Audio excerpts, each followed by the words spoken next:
Guten Abend, wir sind der Felix und Martha vom ACL Voyagement Team. Herzlich willkommen zur ACL Webinarei. Wir freuen uns, dass ihr dabei seid. Wir haben heute für euch einen Expert invitiert, den ich die nächste Stunde live durch Präsentation führen werde. Pure Bemerkungen zum Anfang. Wir haben Mikro in den Hintergrundgeräusche ausgeschaltet. Frohe könnt ihr zu all Zeit per Chat stellen. Wir werden froh dann zum Schluss weitergehen. Wir wünschen euch eine schöne virtuelle Reise. De la part de l'agence Luxair, Automobile Club du Luxembourg, j'ai le plaisir de vous présenter l'Égypte avec cette croisière de rêve. On peut commencer.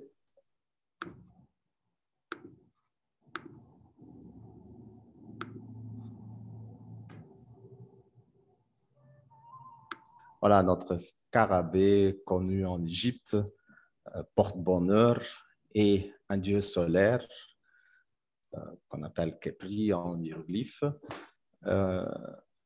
Là, on commence avec le mystère de l'Égypte, le roi le plus connu que tout le monde entend parler, Toutankhamon. Ce roi qui a fasciné le monde, les égyptologues, les archéologues également. Et là, on voit le masque qui pèse 10 kg d'or qui se trouvait sur sa momie. Howard Carter, au moment de la découverte, il a trouvé un trésor qu'il n'a jamais pensé exister. Toutes les tombes de Pharaon, le roi d'Égypte ancien, étaient pillées. Très peu de traces étaient trouvées de leur trésor, mais heureusement, en 1922, on a eu de la chance de pouvoir découvrir ça à l'aide de cet archéologue connu, Howard Carter. On vous souhaite le bienvenu en Égypte et c'est le Nil qui a fait rêver tout le monde depuis le début de l'histoire. Et le Nil n'est pas présent seulement en Égypte. Il traverse plusieurs pays africains. Il fait son cours à travers le pays africain en pleine vitesse. Et à cause de ça, dans certains pays, on a construit quelques barrages. En Égypte, bien sûr, comme vous voyez la carte, se trouve, on a un pays d'1 million de kilomètres carrés et plein de désert, mais grâce au Nil, on a la verdure, c'est la partie qu'on appelle la vallée du Nil. Autrefois, le pharaon, les Égyptiens naviguaient le long du Nil, du nord au sud, avec leurs bateaux. La partie verte du pays, plein de verdure, était l'endroit où cette civilisation était créée. Pour découvrir facilement cette civilisation, la meilleure façon qui nous fait penser à autrefois, loin de la vie moderne, du bâtiment, c'est aller sur le Nil, sur un bateau de croisière, depuis lequel on peut admirer les sites en tout confort et d'une façon authentique. On reste en contact avec le Nil lorsqu'on est sur le bateau. Au moment où on quitte le bateau, on est en contact avec l'ancienne civilisation. Voilà, notre carte montre la mer Rouge et la Méditerranée, comme je viens de dire, 1 million de kilomètres carrés, où les Égyptiens vivent sur 5% seulement de la superficie. La partie qu'on couvre avec notre croisière, c'est Luxor, entre deux villes connues, Luxor et Assouan. Vous avez vu notre bateau Alissa, qui vous aide à découvrir cette partie merveilleuse. Notre programme commence par le temple de Karnak, avec une allée de Sphinx à tête de bélier, consacré à un dieu solaire qui s'appelle Amon-Ra. Bien sûr, les dimensions sont immenses. C'est le temple le plus grand qu'on a en Égypte. On commence par ce temple qui se trouve pas loin de notre bateau. En bus, on y va dans un quart d'heure, on y arrive. Et vous voyez, on se sent minuscule tout à coup, comme on rentre dans un temple des géants. La première cour nous impressionne déjà à l'éclairage du soleil. On voit les vestiges qui sont restés avec leur textes qui parlent de leur foi, leur religion. Et heureusement, on a réussi à découvrir la signification de ces textes à l'aide de Champollion. Leur guerre était décrite, leurs dieux qu'ils respectaient et qu'ils adoraient sont représentés sur le mur. À l'aide d'un guide, pas à pas, on commence à découvrir et à comprendre un peu les nuances de ces reliefs mystérieux qui commencent à dévoiler leur mystère d'un jour à l'autre. Deux obélisques, deux symboles sacrés consacrés au soleil, qui étaient revêtus autrefois d'un alliage en or et argent, qu'on appelle électrum, reflétaient les rayons du soleil. Le scarabée en granit fait rêver les touristes qui font cette visite. Le temple de Luxor à côté, le bateau de croisière accosté sur le Nil, qu'on voit. Là, on a le deuxième temple qu'on visite, Luxor, où on pourra admirer la nuit. L'éclairage de la nuit fait un genre de spectacle aidé par les commentaires du guide. Le roi Ramsès II, sculpté en granit, sourit pour accueillir le visiteur et il est accompagné avec sa famille à côté de ses jambes devant un obélisque où on dit l'autre obélisque se trouve à la place de la Concorde maintenant. On a une cour éclairée la nuit et on dit c'est un temple qui a son charme mis en valeur par cet éclairage. Une mosquée était construite plus tard dans ce temple, le temple de Luxor, et on voit un embarcadère plein de felouks. Le felouk, ce sont des bateaux à voile, et voilà notre croisière Alissa avec le capitaine égyptien typique qui porte ses vêtements qu'il porte en réalité. Ce sont des capitaines doués, capables de naviguer le long du Nil sans beaucoup de technologie. Ils naviguent un peu à l'ancienne.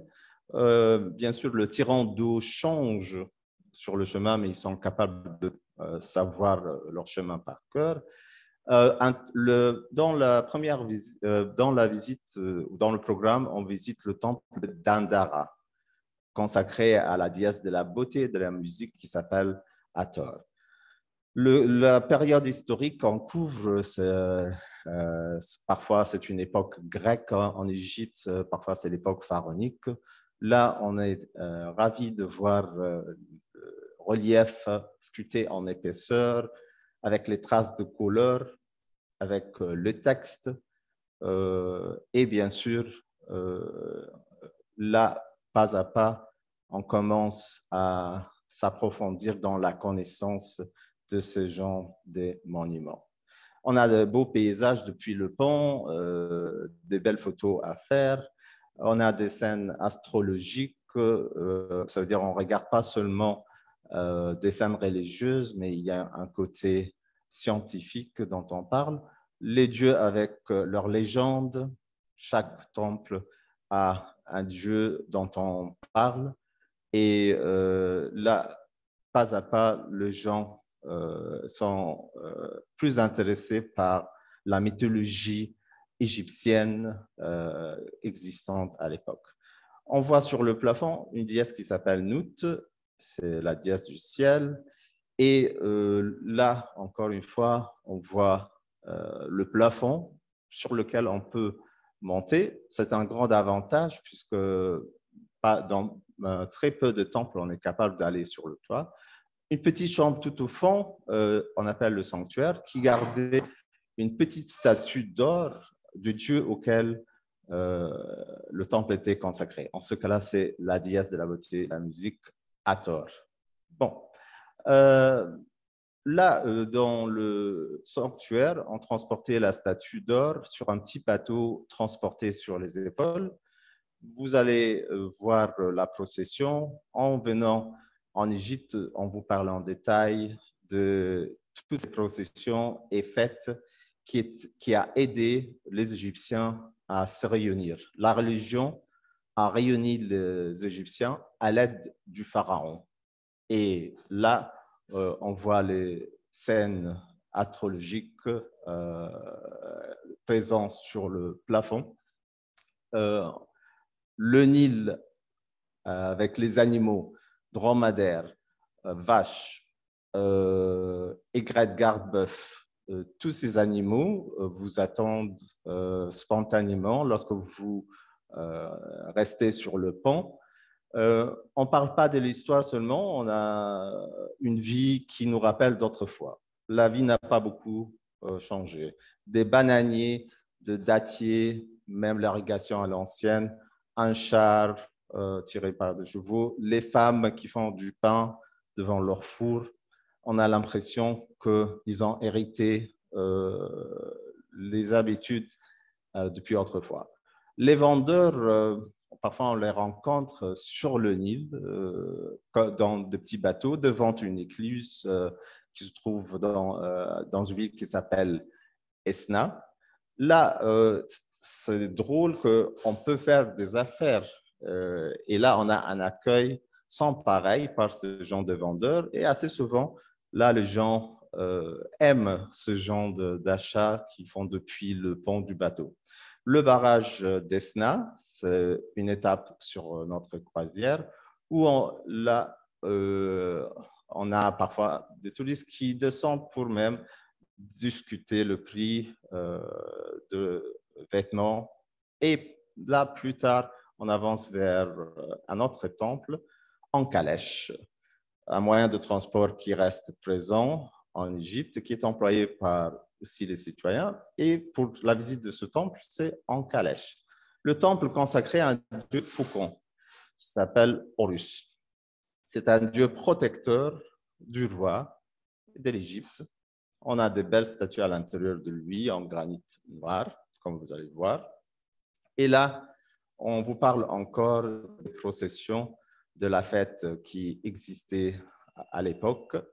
Et là, vous allez voir des petites chambres qui servaient dans leur procession pour garder le parfum, pour la fabrication du parfum. Et là, on gardait des vêtements, des bijoux, beaucoup de choses étaient pratiquées. L'éclairage sur la façade du temple, le matin, c'est le meilleur moment pour admirer le temple. Le roi est toujours visible à la présence des dieux. Et le roi, qu'on appelle le pharaon, il est considéré l'image vivante de Dieu sur terre. Donc, il est capable de se transformer dans n'importe quelle forme de quel dieu. Il pourrait se transformer en forme de dieu Horus, Amon-Ra, et ainsi de suite. Et là, il montre les rencontres qu'il a déjà fait avec le dieu sur le mur.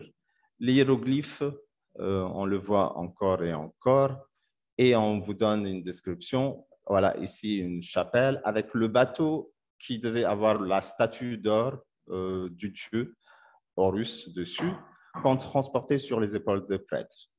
Là, le calèche, c'est le moyen de transport, et là, on fait l'aller-retour en calèche, et après, on continue la navigation pour le temple suivant. Le temple suivant, c'est le temple de Komombu. En ce cas-là, le dieu, en fait, ici, on a deux dieux adorés, un dieu qui s'appelle Horus et Sobek.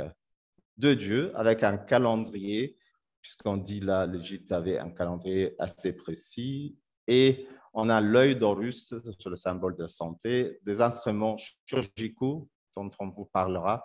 Donc, ce n'est pas seulement la religion, les coutumes, des habitudes, mais aussi des renseignements pratiques. Le train qui traverse 1000 km du nord au sud, on le voit parfois depuis le bateau. Le coucher du soleil, c'est un moment favorable à admirer depuis le pont. Les temples qui se visitent parfois sur une île, comme le temple de Philae, qu'on voit devant nous. Un kiosque qu'on appelle le kiosque de Trajan, en empereur romain. Et là, c'est un temple qui était sauvé par l'UNESCO. Et on a la déesse Isis, la déesse de l'amour, la femme d'un dieu qui s'appelle Osiris, auquel le temple était consacré. Des chapiteaux en forme florale, des bouquets de papyrus, lotus, des palmes. Et là, on voit Osiris et sa femme devant le roi. Avec la visite de ce temple, on prend un bateau, bien sûr, pour arriver à cette île. On voit un obélisque inachevé qui n'était jamais extrait de la carrière. Au temple de Karnak, on avait vu 2, mais là, on a un qui pèse 1000 tonnes, qui n'était jamais détaché, et à cause d'une raison dont on parlera sur place. Mais là, ça nous fait admirer le travail. Et là, le fait de tresser et transporter des obélisques par air, ça reste un miracle également comme les miracles du transport de pyramides. Les Foulouks, le bateau à voile. Là, on a une promenade en bateau à voile dans la ville d'Assouan. Le bateau navigue à zigzaguer l'aller-retour. On voit les montagnes au bord du Nil, moins de verdure, mais le désert avec des dunes de sable, des hérons, comme vous voyez, sur le rocher du granit, un hôtel très connu qui s'appelle Cataract. Et là, comment le capitaine de ces Foulouks sont assez habiles pour la navigation. Le marché avec ses produits colorés à Assouan. C'est aussi, on a le temps pour admirer ce marché, faire des achats des épices. On n'est pas loin du Soudan, des pays africains sont connus pour les épices. Également, cette ville des fruits, un peuple accueillant. Les citoyens d'Assouan sont des citoyens très accueillants. Et là, ça fait un grand plaisir de faire une petite promenade pour le plaisir des yeux ou même pour faire des achats. Bien sûr, ce sont des costumes de danse du ventre qu'on voit dans un magasin. Un des magasins, on a une ruelle qui a 2-3 kilomètres facilement, plein de ce genre-là. Un cartouche, là, c'était le nom royal. Un temple, c'est très connu, qui s'appelle Abu Simbel, d'un roi qui s'appelle Ramsès II, qui était sauvé par l'UNESCO en 1963, sculpté dans la roche, 4 statues gigantesques de 20 mètres. On voit les touristes, comment ils sont si petits. Et là, on voit la famille de Ramsès à côté de ses jambes. Voilà. Sculpté dans la roche, c'est la pierre de grès. Découpé et transporté sur un niveau plus élevé de 60 km, parce que là, après avoir construit le barrage d'Assouan, ce temple a failli disparaître. Le roi qui tire à l'arc dans une bataille contre une nationalité qui s'appelle les Hittites, une bataille qui s'appelle Kadesh, très connue avec ses couleurs d'origine. Là, on voit le roi toujours le plus grand. Il contrôle les ennemis africains dans une scène avec son lion dompté sous les chevaux qui tirent son chariot, en présentant des offrandes devant le dieu. Les dieux qui étaient adorés dans le sanctuaire, on le voit à présent. Et il a fait un très beau cadeau à sa femme Nefertari, un temple qui est considéré un peu petit, mais quand même, on voit les touristes, quand même, ça reste assez grand, comme vous voyez. Un signe d'amour pour sa femme préférée, Nefertari. Et également, ce temple est consacré à la déesse de l'amour et de la beauté, la musique et la beauté, Hathor. Là, on voit la représentation d'Hathor à l'intérieur, la reine Nefertari, cette belle femme qui a fait pas mal de choses aussi pour l'Égypte. On voit le bateau à voile, la navigation sur le Nil, soit depuis un bateau de croisière ou un bateau à voile, ça reste un charme. Dans le programme, on est censé visiter une île botanique, plein d'arbres qui viennent de l'Asie, de l'Afrique, qui restent bien entretenus. Et là, ça reste un plaisir de pouvoir mettre le pied et admirer la collection de ces plantes qui étaient plantées ici il y a plus qu'un siècle. Là, tout le monde apprécie la descente. Là, on voit il y a un mausolée d'un homme connu sous le nom de Laga Khan. les felouks restent le champion de la navigation à Assouan. Pas le bateau à moteur, parce qu'en fait, ici, c'est un voyage authentique. Ça nous donne l'esprit de la navigation des pharaons autrefois, comment les Égyptiens naviguaient. Maintenant, on voit la rive ouest, où on est censé visiter à Luxor. C'est une ville pleine d'histoire. Et là, le roi était enterré ou se sont fait enterrer dans une vallée isolée que vous voyez maintenant avec les entrées des tombes visibles.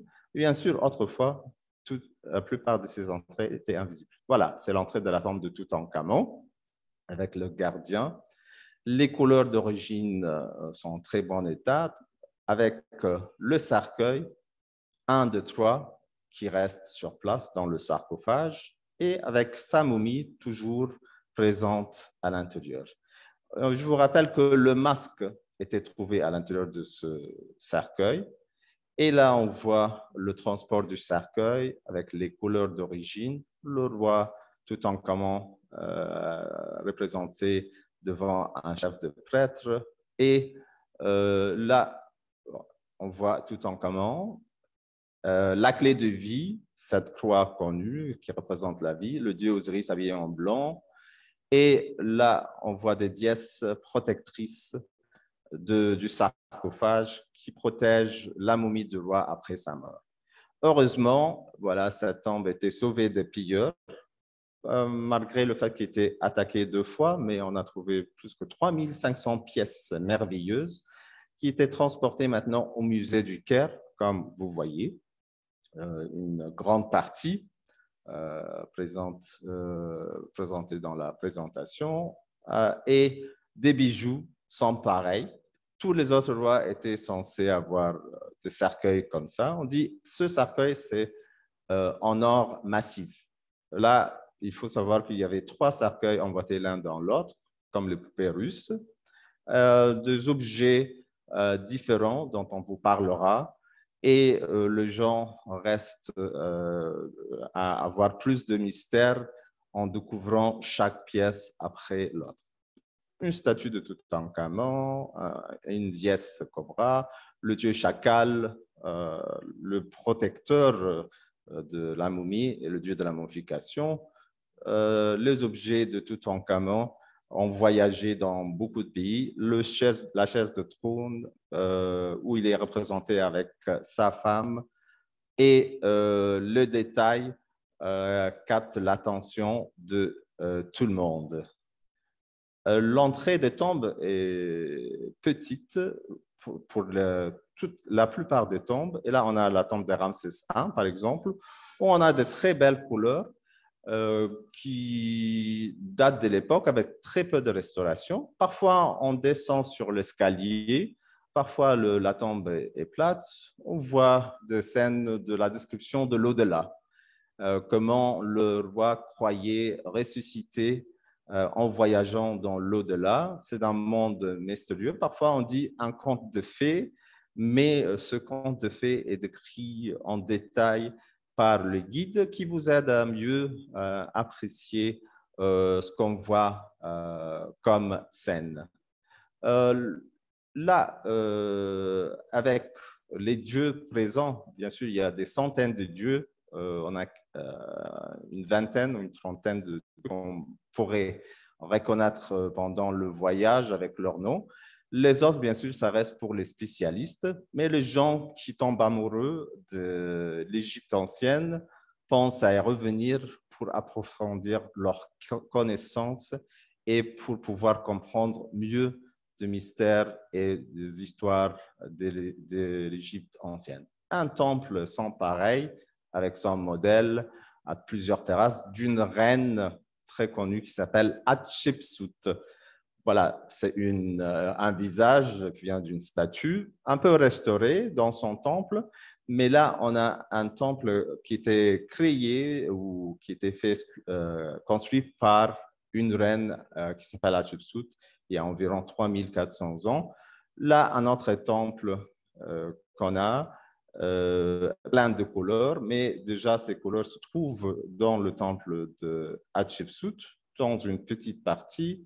On voit la reine Hatshepsut elle qui est allaitée par la déesse Hathor. Le fait d'être allaitée par la déesse vache montre qu'elle a reçu le lait de vin et qu'elle a un corps de vin comme fille de cette déesse Hathor, la déesse de la beauté et de la musique. Le cartouche, cette forme ovale, c'est le nom royal.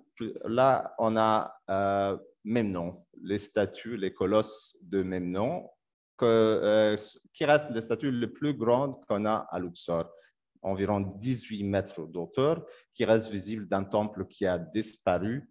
Et là, on voit la grandeur des touristes à côté de ces statues. Masters, Luxor, Tours et Automobile Club du Luxembourg vous souhaite d'être attiré et de venir passer ce voyage de rêve ensemble avec nous. Merci.